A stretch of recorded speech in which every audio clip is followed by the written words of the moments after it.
наскоро осъзнах нещо, което тотално ми промени мисленето и 100% не съм единствената, така че го споделям. Ако мога да помогна на някой, ще съм щастлива.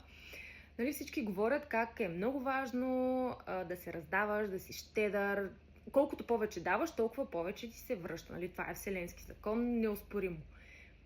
Да, обаче аз имам проблем после с вземането. В смисъл, давам и когато дойде време да взимам, неволно от устата ми се изстрелва: не благодаря, не, няма нужда, ще се справя, не искам нищо да ми даваш.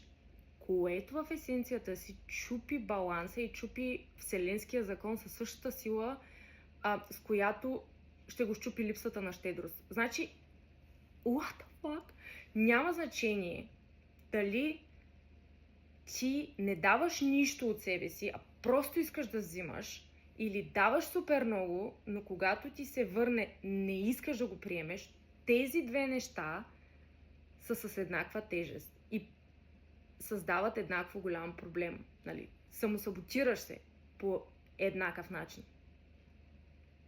Не знам как не съм се сещала до сега, но това става въпрос, нали, за отказ от съвет, пари, помощ, всичко в живота.